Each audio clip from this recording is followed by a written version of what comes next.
నిండా ముంచేటువంటి ఒక ప్రయత్నం ఈ కాంగ్రెస్ ప్రభుత్వం చేస్తూ ఉన్నది. చాలా దుర్మార్గం. ఆ రోజు మీరు ఇచ్చినటువంటి హామీల సంగతి ఏంది? మీరు 34 హామీలు ఇచ్చిండ్రు. ఆ హామీలను ఎప్పుడు అమలు పరుస్తారు అంటే రేవంత్ రెడ్డి గారు గజనీలాగా ప్రవర్తిస్తున్నాడు. తనకేం తెలియదన్నట్టు, అసలు ఆ హామీలు ఆయన ఇయ్యనట్టు ఈరోజు వివరిస్తూ ఉన్నారు.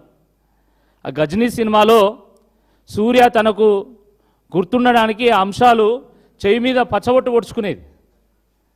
ఇప్పుడు రేవంత్ రెడ్డి గారికి కూడా రైతు డిక్లరేషన్లో ఇచ్చినటువంటి హామీలు గుర్తుండాలంటే స్వయంగా రైతులే పోయి ఆయన ఒళ్ళంతా పచ్చబొట్టు పొడవాలి. రైతు బంధు 15,000, బోనస్ 500, ఈ రకంగా ఇచ్చినటువంటి 34 హామీలు ఏవైతున్నాయో రేవంత్ రెడ్డి ఒళ్ళంతా పచ్చబొట్టు పొడిస్తే తప్ప ఆయన గుర్తుండేటట్టు లేదు. సిగ్గుండాలి రేవంత్ రెడ్డి గారికి. నువ్వు రైతు బిడ్డవని ఓట్లు వేస్తే ఈరోజు ఆ రైతు బిడ్డలను ఈరోజు ఆత్మహత్యల పాలు చేస్తున్నావు. చాలా దుర్మార్గం. ఒకనాడు తెలంగాణ ఎట్లా ఉండే? కాలం కాకపోతే దేవుణ్ణి తిట్టుకునేటోళ్ళు. ఇద్దరు కలిసినా కూడా ఊర్లల్లా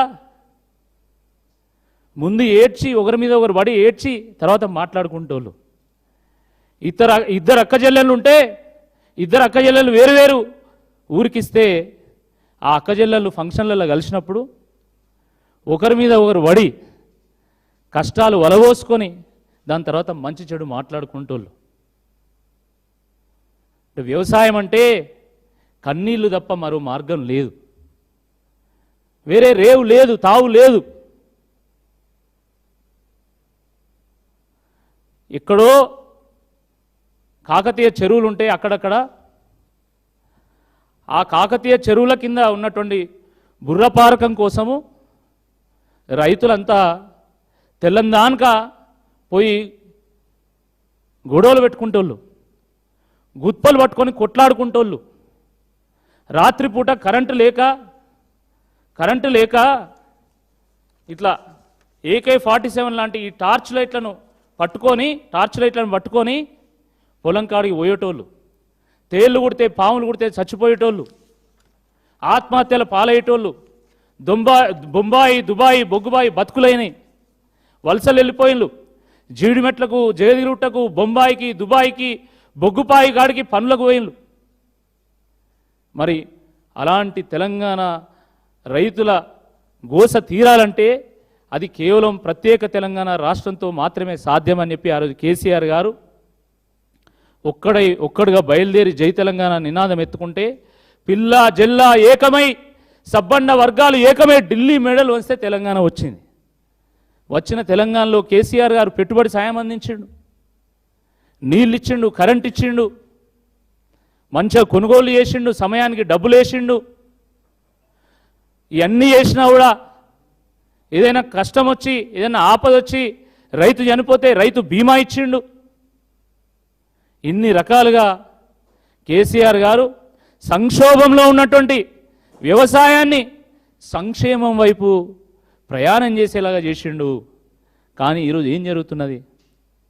రేవంత్ రెడ్డి గారి 2.5 ఏళ్ల పాలనలో మళ్ళీ రైతులు అప్పుల పాలవుతున్నారు, ఆత్మహత్యలు చేసుకుంటున్నారు. మళ్ళీ ఆనాటి రోజులు వచ్చినాయి. ఈరోజు రైతులు అన్నమో రామచంద్ర అని విలిపించేటువంటి ఒక పరిస్థితి వచ్చింది. ఏ కళ్ళంకాడికి పోయినా, ఏ ఐకేపీ సెంటర్ పోయినా, ఏ కొనుగోలు కేంద్రం దగ్గర పోయినా రైతుల కళ్ళల్లో గుడ్ల నిండా నీళ్లుంటున్నాయి. రైతులు ఏడుస్తున్నారు. మా నాయకులు పోతే మా నాయకుల మీద పడి ఏడుస్తూ ఉన్నారు. మొన్న కేటీఆర్ గారు యశ్వంతాపూర్ జనగామ జిల్లా పరకాల్లో ఉన్నటువంటి ఊకళ్ళు, నర్సంపేటలో ఉన్నటువంటి మార్కెట్ పోతే రైతులు మీద పడి ఏడ్చిండ్రు. సిగ్గుందా అసలు ప్రభుత్వానికి ఏమైనా? కనీసం ఎవరి ఓట్లతో వచ్చిండ్రు? మీరు ఈరోజు ఏం చేస్తున్నారు? ఏమైనా ఆలోచన ఉన్నదా అని చెప్పి ఈ సందర్భంగా మేము ప్రభుత్వాన్ని ప్రశ్నిస్తూ ఉన్నాం. రైతులకు మేలు చేయకపోగా రైతులు పండించినటువంటి పంటకు వచ్చేటువంటి ధరకు కూతగోసి దళారులకు టెండర్లు ఇచ్చి ఈరోజు సివిల్ సప్లైస్లో రాష్ట్ర చరిత్రలోనే అతిపెద్ద స్కామ్ చేసిన వీళ్ళు. వీళ్ళ ప్రభుత్వం వచ్చినటువంటి తొలి నాళ్లలోనే వాళ్ళకు కావలసినటువంటి టెండర్లను అగ్వ ధరకు కట్టబెట్టి రైతులకు రావాల్సినటువంటి ధర రాకుండా చేసి రైతుల నోట్లో మట్టి కొట్టిండ్రు. స్వయంగా మంత్రులు ఈ స్కామ్లో ఇన్వాల్వ్ అయి పందికొక్కుల్లాగా మేసి అడ్డం పొడుగు బలుస్తూ ఉన్నారు. కానీ రైతులను మాత్రం జలగల్లాగా పట్టి పీడిస్తూ ఉన్నారు. ఇది వాస్తవం కాదని అడుగుతున్నా. సివిల్ సప్లైస్లో స్కామ్ అయింది, హైకోర్టులో కేసు అయింది. హైకోర్టు ప్రభుత్వానికి అదేవిధంగా మిల్లర్లకు నోటీసులు పంపింది. మరి ఎక్కడికి పోయింది ఆ స్కాము? దానివల్ల ఏం జరిగిందంటే ఈరోజు సివిల్ సప్లైస్ దగ్గర కానీ మార్కెట్ దగ్గర కానీ డబ్బులు లేవు. వీళ్ళు స్కాములు చేస్తున్నారు కాబట్టి బ్యాంకులు కూడా వీళ్ళకి లోన్లు ఇస్తలేరు. వాళ్ళు డబ్బులు లేవు కాబట్టి ఈరోజు కొనుగోలు జరగడం లేదు కాబట్టి రైతులు ఆత్మహత్య చేసుకుంటా ఉన్నారు. ఆ రోజే కేసీఆర్ గారు చెప్పిండ్రు, కాంగ్రెస్ వస్తే కరువు వస్తుంది, కాంగ్రెస్ వస్తే కన్నీళ్ళు వస్తాయి, కాంగ్రెస్ వస్తే కష్టాలు వస్తాయని. అదే జరిగింది. కాంగ్రెస్ వస్తే కన్నీళ్ళు వచ్చినాయి, కష్టాలు వచ్చినాయి, కరువు వచ్చినాయి. దాంతోపాటు బోనస్గా కరప్షన్ కూడా వచ్చింది. లైఫ్ బాయ్ ఎక్కడ ఉంటే ఆరోగ్యం అక్కడ ఉండును అని మనం యాడ్ చూసినాం. కానీ కాంగ్రెస్ ఎక్కడ ఉంటే కరప్షన్ అక్కడ ఉండును అని చెప్పి ఈరోజు లైవ్గా మనం చూస్తూ ఉన్నాం. ఈ రాష్ట్రంలో ఎన్ని స్కాములు అండి, ఎన్ని స్కాములు! ఎక్కడ పడితే అక్కడ కరప్షన్. చివరకు దేశానికి అన్నం పెట్టేటువంటి రైతన్న పొట్టగొట్టి ఈరోజు వాళ్ళ జాతీయ కాంగ్రెస్కు మూటలు పంపుతున్నారు. లోక్సభ ఎన్నికల్లో కాంగ్రెస్ పార్టీ 135 సీట్లు గెలిచిందంటే ఈ తెలంగాణ రైతుల కష్టార్జితం వల్లనే అని చెప్పి ఈ సందర్భంగానే మనం చేస్తూ ఉన్నా. ఆ రోజు లోక్సభ ఎన్నికలకు ముందే మిల్లర్ల దగ్గర 100 కోట్ల రూపాయలు దోచుకొని జాతీయ కాంగ్రెస్ పార్టీకి డబ్బులు పంపిస్తే వాళ్ళు ఆ తెలంగాణ రైతుల సొమ్మును ప్రతి రాష్ట్రానికి పంచి లోక్సభ స్థానాలు గెలిచిండు.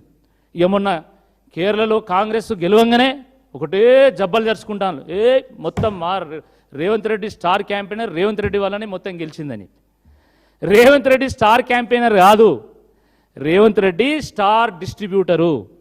ఈ తెలంగాణ సొమ్మును, తెలంగాణ ప్రజల సొమ్మును, తెలంగాణ ఖజానాను కొట్టి ఆయన కేరళకు పంపిస్తే కేరళలో కాంగ్రెస్ పార్టీ గెలిచింది. మళ్ళీ వీళ్ళు వచ్చి మాకు నీతులు చెప్తారు. ఏమన్నా అసలు అర్థం ఉందా అని చెప్పి ఈ సందర్భంగా మేము ప్రశ్నిస్తూ ఉన్నాం. కేటీఆర్ గారు మాట్లాడితే నిన్న మొన్న మొత్తం కాంగ్రెస్ పార్టీ నాయకులందరూ కూడా మొత్తం మూట కట్టుకొని వచ్చి మొత్తం ఇష్టం వచ్చినట్టుగా మాట్లాడుతూ ఉన్నారు. ఈ రాష్ట్రంలో ఎవరికి ఏ ఆపద వచ్చినా కూడా అది హైడ్రా కావచ్చు, మూసీ కావచ్చు, లగ్చర్లు కావచ్చు, ఫ్యూచర్ సిటీ కావచ్చు, గురుకులాల విషయం కావచ్చు, లేదా రైతాంగం విషయం కావచ్చు, రైతుల కోసం కొట్లాడింది కేటీఆర్ గారు అనేటువంటి వాస్తవాన్ని ఈ సందర్భంగా